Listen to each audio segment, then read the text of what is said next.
Biodiversity is a way of telling us, because it's affected when these rangelands and grasslands get degraded.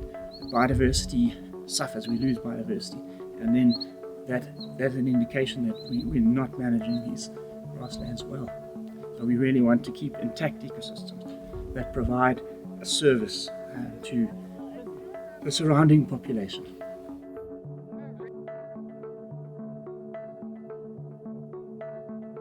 I'm Peter Taylor.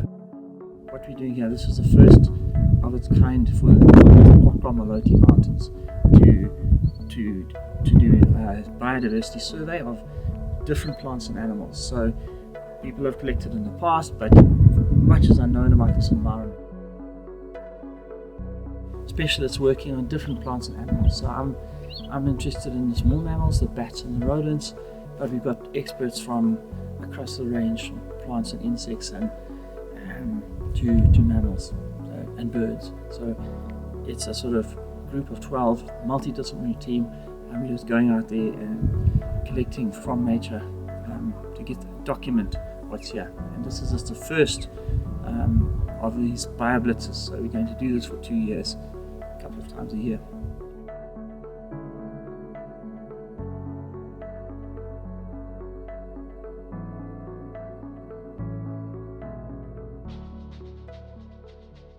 This week was a trial get together, and we brought teams together from different groups, and we're going to be doing this for the next couple of years, a couple of times a year, to build a picture of the biodiversity of this area and how it supports the livelihoods of the people downstream from here in the town of Putatujaba. So where we're sitting is a water tower of the entire area, and the biodiversity is a critical part of preserving these rangelands and grasslands so that they supply water for sustainably and they don't get degraded. It's a combination. There's about 12 of us here, and many of these people haven't met each other. So it's as much about networking and working between our different disciplines, but towards the same goal, to try to get a really good baseline information of the biodiversity and develop an index that will be able to tell us the state of this ecosystem and to monitor this ecosystem going forward, so that the local community that owns this area, the Batlokwa community chief, that also benefit from Witsieshoek Lodge, they themselves are very keen to work with the manager of the lodge and possibly to sort of fence part of this area, to allow rewilding, to restore the quality of the pastures for cattle and allow game to move in. So there's all sorts of options that are open, and that's the good part about this project, is that they're going to listen to us as the ecologists to help recommend the best management options for this area that are going to benefit the water supply and other services. So rangelands provide the livestock industry, but if it's not managed properly, the rangelands deteriorate, ecosystems collapse.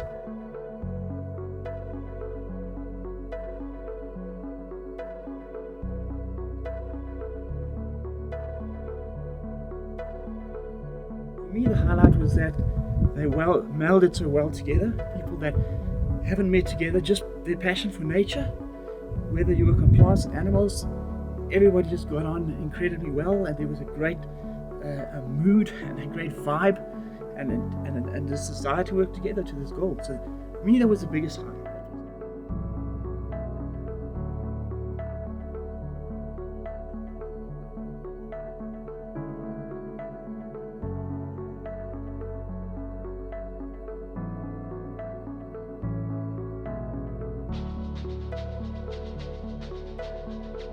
I summarise the week as being way beyond my expectations, in that getting academics to do something is being described as herding cats, because they do their own thing.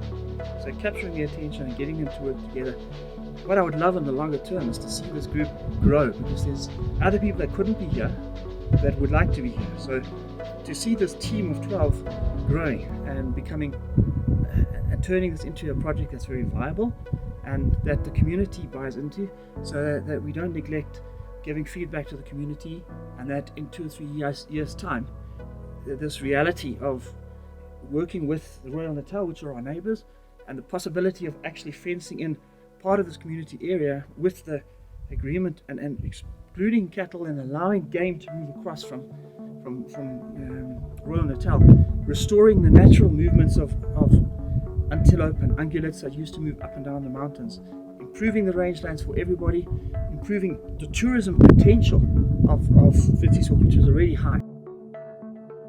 The likelihood is we will describe new species of proteas, mammals, rodents, because this area is so unknown. Not to mention the insects. There's some strange insects I've seen this week, and probably even plants and insects as well. We're likely to find new species. Reptiles, it's high likelihood, so that's always an exciting goal.